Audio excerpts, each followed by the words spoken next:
Voulez-vous sortir du Ramadan prochain avec tous vos rêves réalisés? Toutes vos invocations exaucées? Comme si vous étiez né de nouveau, avec un cœur pur et des péchés pardonnés? Alors ne fermez surtout pas cette vidéo maintenant, car ce que je vais vous révéler dans les prochaines minutes changera complètement votre vie avec la permission d'Allah. Mes bien-aimés en Allah, avant de commencer, je vous invite à vous abonner à la chaîne Chemin vers Allah pour recevoir tout nouveau contenu qui vous sera utile dans votre religion et votre vie, car chaque vidéo contient bénédiction et bien avec la permission d'Allah. Mes frères et sœurs, le Ramadan est à nos portes, et beaucoup y entrent avec de grandes intentions, mais en sortent déçus. Pourquoi? Parce qu'ils n'ont pas connu le véritable secret de l'exaucement des invocations dans ce mois béni. Écoutez-moi bien, le jeûne n'est pas simplement l'abstinence de nourriture et de boissons, c'est une adoration complète qui a des conditions et des piliers. Si vous voulez que votre invocation soit exaucée, vous devez d'abord jeûner comme Allah nous l'a ordonné. Le véritable jeûne repose sur 3 piliers. L'abstinence des choses qui rompent le jeûne, la préservation de la langue contre la médisance et les paroles vaines, et baisser le regard de ce qu'Allah a interdit. Combien de jeûneurs n'ont de leur jeûne que la faim et la soif? C'est pourquoi les pieux prédécesseurs disaient « Ô Allah, aide-nous à baisser le regard et préserver notre langue ». Si vous préservez votre langue des gens et ne dites pas du mal d'eux, et si vous baissez votre regard du péché et même de l'attachement aux ornements de ce monde, alors réjouissez-vous de l'acceptation de votre jeûne.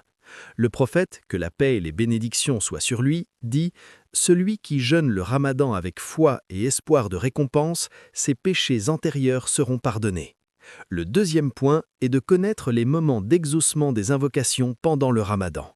Il y a 3 moments précieux à ne jamais manquer.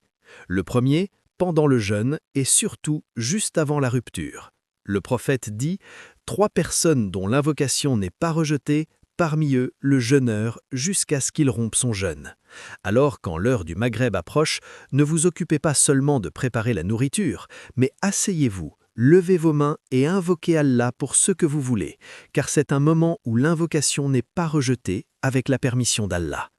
Le deuxième moment, la prière de nuit pendant le Ramadan.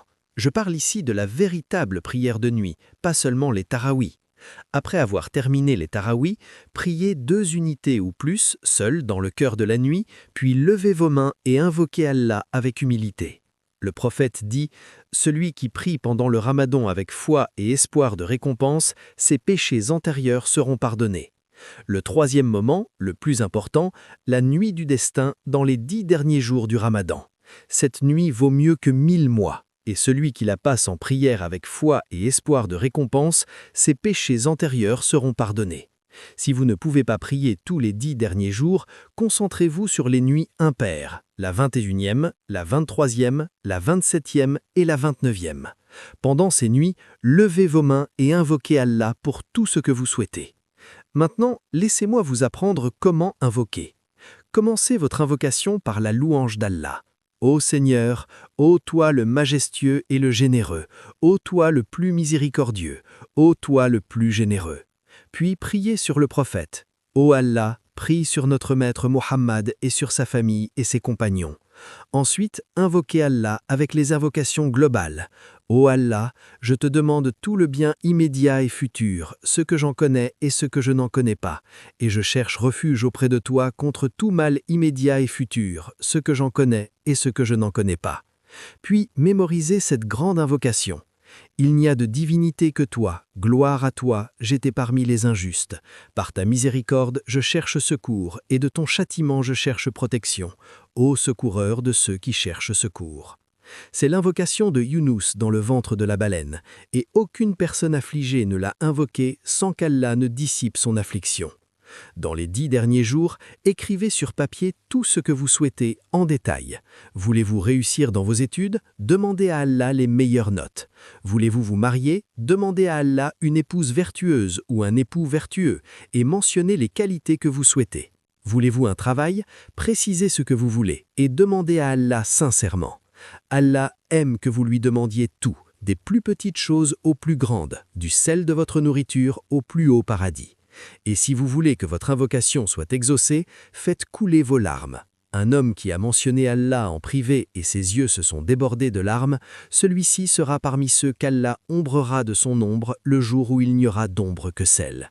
Si vous pleurez en invoquant Allah dans le cœur de la nuit, réjouissez-vous de l'exaucement.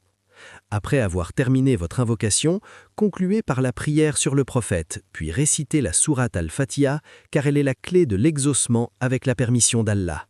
Rappelez-vous qu'Allah est plus grand que vos péchés, plus grand que vos soucis, plus grand que tout ce qui se dresse sur votre chemin.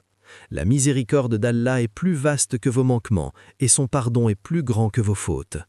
Je demande à Allah d'exaucer toutes vos invocations, de faire de vous parmi les affranchis de l'enfer en ce mois béni, et de vous accorder le plus haut paradis. Amin, ô Seigneur des mondes.